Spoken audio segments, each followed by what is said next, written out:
Hi there, Zam here for NerdTube. Well, there is a new Game of Thrones trailer. To be more precise, The House of the Dragon, the Game of Thrones prequel. Now, I personally have my reservations regarding this because I think the Game of Thrones ship has sailed. Maybe this trailer could change my mind. Let's watch it and find out.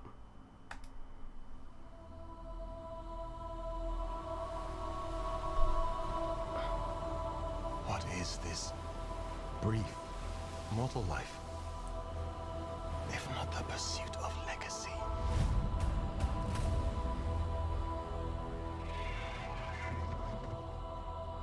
I, Rickon Stark. I, Corlys Velaryon. I, Ormond Baratheon. Promise to be faithful To King Viserys. and to his named heir. Princess Rhaenyra. Rhaenyra Targaryen. Men would sooner put the realm to the torch than see a woman ascend the Iron Throne.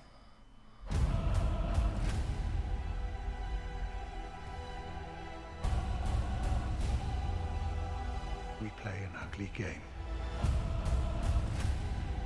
You have the determination to win it.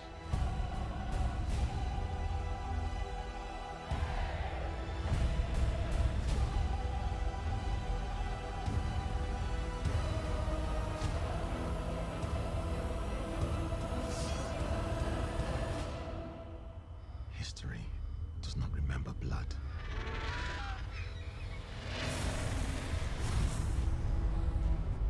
It remembers names. August 21st, huh? Not too far away. At $9.99. WWE's favorite saying at one point. I, Ormond Baratheon. Let's have to pause it somewhere. Alright, that's a good place to pause it. So, in my opinion, the ship has sailed. Even though this trailer seemed reasonably interesting, I'm not jumping for joy. Maybe because the way Game of Thrones ended. Game of Thrones at the time was quite a remarkable show. Nobody, even though Sean Bean has died plenty of times on our screens, nobody expected this man who's in season one to be killed off in the first season, and he did. And it kind of set a precedent of, you never know who's going to go. And then we had obviously the Red Wedding, which surprised a lot of people, and just various different characters getting killed off, dying off. People we thought would be there in the long haul, so to speak. The people we very much were hoping to exact their revenge and maybe, come through all of this in the end and win the Game of Thrones, so to speak. That never really happened with a lot of the characters in the original series. That's what made it so fascinating. If anything, a lot of the worst people in the show just kept surviving and just kept doing what they were doing. It was just such a great show.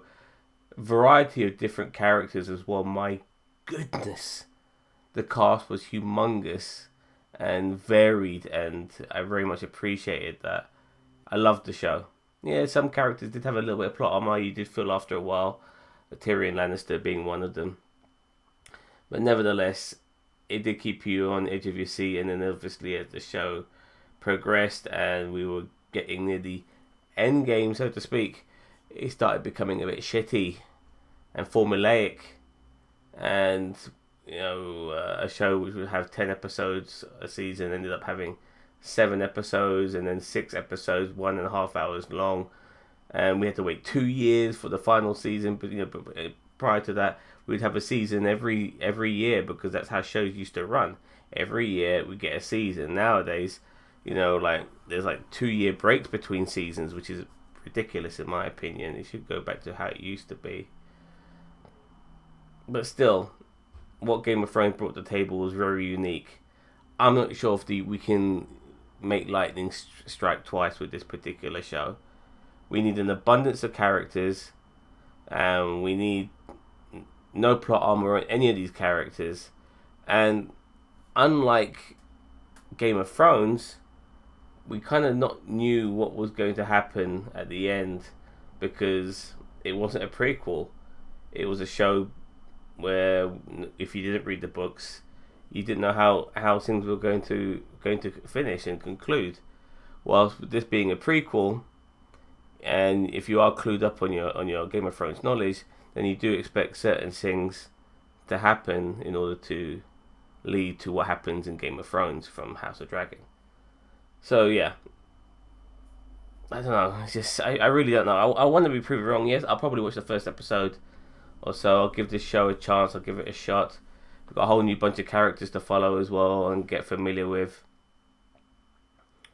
It's going to be interesting to see where this goes. I'm just not doing cartwheels over this. You know, I do feel this ship has sailed. And I don't know how I feel right now. I really feel HBO are desperate for another hit. And they've got some hits in some of their superhero shows. I'll say that. Definitely with Peacemaker, which is absolutely fantastic. But this is a whole different ball game. We'll see how this pans out. And if it does start to gain a bit of traction and a bit of a following, then it needs to rectify what they fucked up with Game of Thrones, and that is, don't rush it. Have decent seasons, and then, you know, make sure you culminate it well without feeling like you have to run to the end of the series with a finale. No, just one season at a time.